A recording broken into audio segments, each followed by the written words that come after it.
Tres cosas que podemos meditar y que nos alienta el texto de Génesis 46.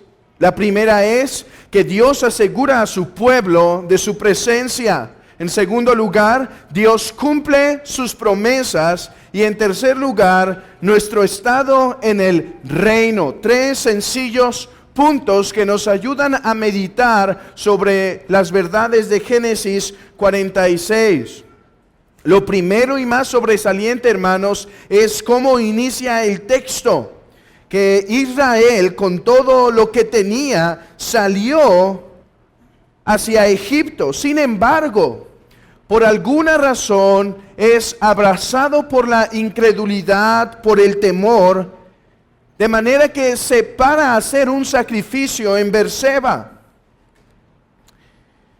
Y ahí Dios se aparece, diciéndole: yo estaré contigo, no temas de entrar, no temas de ir, no temas de descender hacia Egipto. Recordemos, hermanos, que esta es una historia que el pueblo de Israel estaría escuchando ya cuando esto pasó.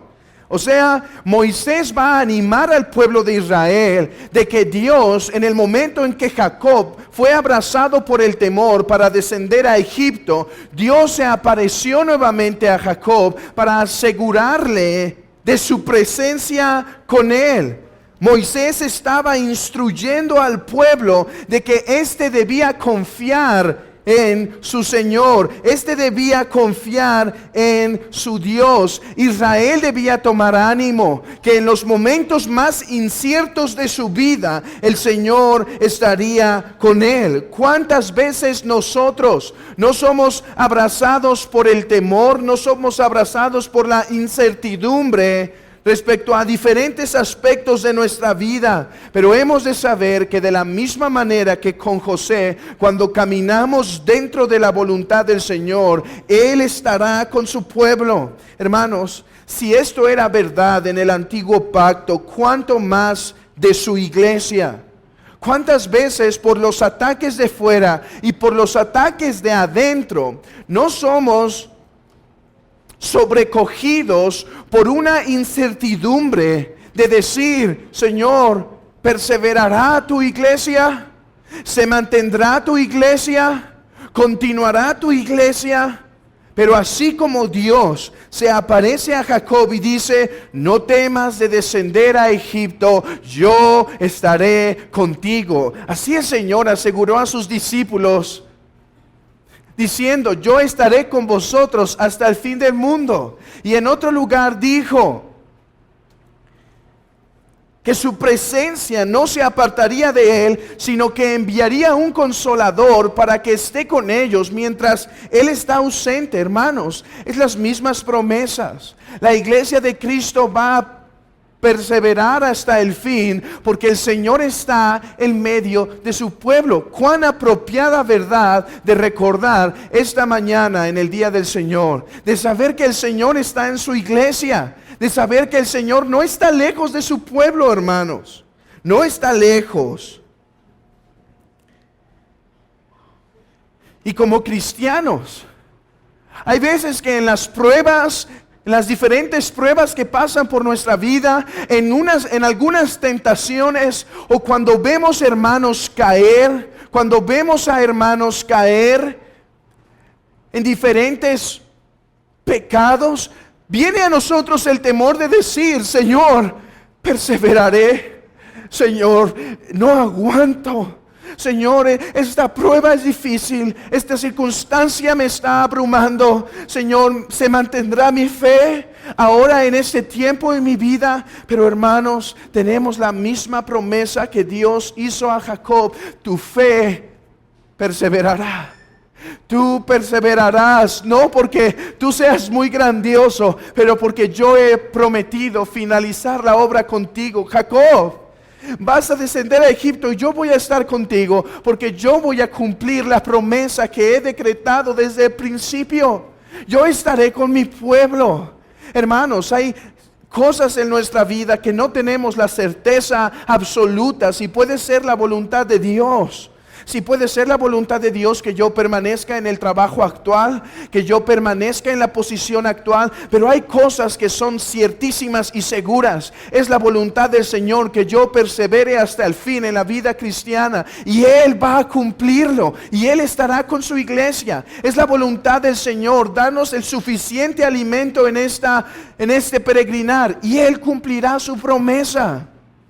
Oh hermanos, cuánto ánimo podemos tomar de estas sencillas y profundas palabras que Dios dice a Jacob: Jacob, yo estaré contigo. Pero además, en Génesis 46 comenzamos a ver el cumplimiento de al menos dos promesas. En primer lugar, hacer una gran nación. Recuerden que un tiempo solo era Jacob y su esposa Raquel y Lea. Pero ahora se enfatiza que los hombres que entraron a Egipto fueron 70.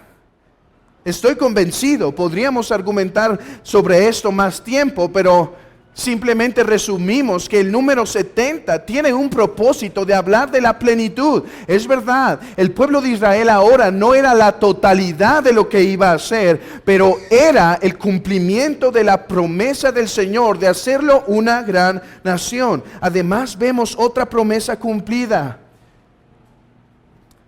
¿Cuál?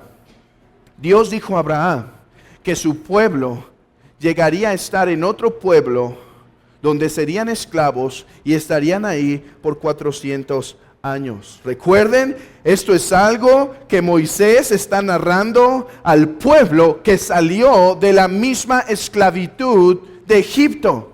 Hermanos, ¿cómo debía reaccionar el pueblo al ver y narrar Moisés esto que nos pasó durante todo este tiempo? No era otra cosa sino la promesa de Dios cumplida de que seríamos esclavos por 400 años. ¿Qué debía generar en el corazón de los verdaderos creyentes en el pueblo de Israel? Debía generar temor. Temor, hermanos, la palabra del Señor se cumple. El Señor ha hablado, el Señor ha decretado, y eso se cumplirá tal y como lo mandó. Es por eso que después el autor de Hebreos nos llama a reaccionar y a decir: debemos temer la palabra que nos ha sido dada, porque si la palabra se cumplió cuando aquellos en el pueblo de Israel fueron abrazados por la incredulidad y murieron toda esa noche gran cantidad de personas, ¿cuánto más nosotros debemos temer la palabra que nos ha sido dada? Debemos temer la palabra que el Señor ha dado. Debemos mantener este temor filial, este temor reverente ante el Señor. Amigo, la palabra dice que si no vienes en arrepentimiento y fe, el Señor te juzgará. Y así como se cumplió que el pueblo de Israel entrara 400 años a Egipto, así también el Señor cumplirá su palabra si no te arrepientes. Dios no es hombre para que mienta, ni hijo de hombre para que se arrepienta. Él cumplirá su palabra. Que esto, hermanos, dé a nuestros corazones reverencia al estar a punto de escuchar la exposición de este día en el Evangelio de Juan. Que esto dé reverencia ante su santa palabra. Y antes de finalizar, quiero llevar sus pensamientos a Cristo, nuestro lugar en el reino. Hay un paralelo muy importante entre José y su familia y Cristo y su iglesia. José y su familia y Cristo y su iglesia. Jacob, con todos sus descendientes, padecían a causa del hambre. Y el único reino que era capaz de satisfacer sus necesidades era uno al cual ellos eran extraños. Ellos no eran hijos del reino en virtud, eran extranjeros del reino. Sus mayores necesidades para la subsistencia No podrían ser cubiertas en ningún otro lugar, pero en Egipto.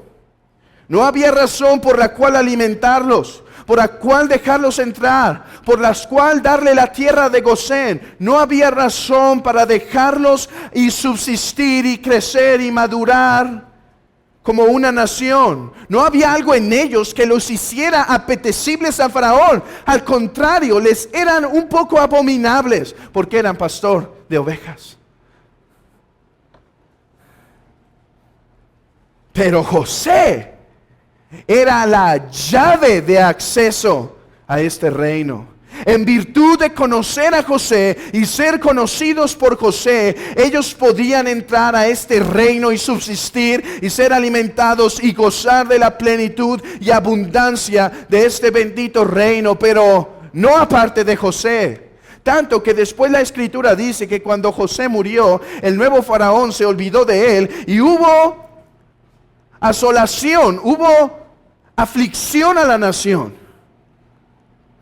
Oh, pero mientras José vivía, el pueblo tenía un acceso a este reino. De la misma manera nosotros, amados hermanos, gozamos del reino del Padre Celestial y tenemos la esperanza de habitar en ese futuro reino. Porque conocemos a Cristo y porque somos conocidos por Él. Aparte de Él somos extraños. Aparte de Él, el Señor nos diría: apártense de mí, nunca os conocí, hacedores de maldad. Aparte de Cristo no tenemos virtud para entrar en el reino. Aparte de Cristo no hay razón por la cual debamos ser recibidos. Oh, pero al estar en Cristo tenemos acceso a este reino y somos conocidos por el Padre porque estamos en Cristo. Oh, mis amados hermanos, recuerda esta mañana que no tienes acceso al Padre porque tengamos buenas obras. No tenemos acceso al Padre porque somos hombres buenos. No lo somos, somos malos por naturaleza. Tenemos acceso al Padre, al trono de la gracia, al trono de la misericordia, porque Cristo es nuestro mediador que nos une al bendito Señor. Podemos gozarnos en esta verdad.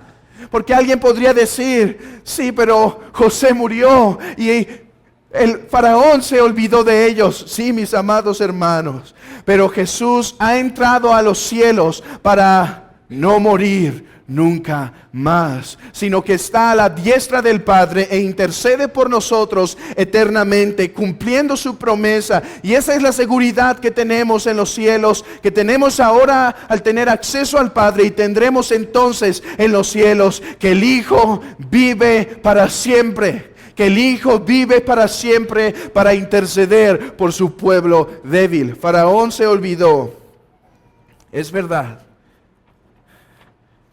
pero el Padre no puede olvidar a Cristo.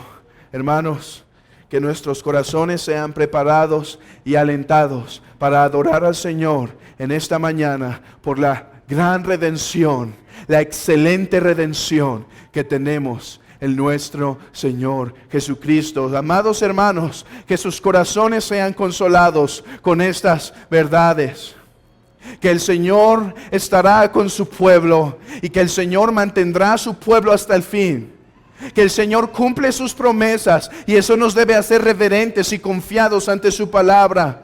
Y que Cristo, hermanos, el que vive para siempre, intercede por nosotros a causa de nuestra debilidad. Pueblo del Señor, consolaos con estas palabras. Preparemos nuestros corazones.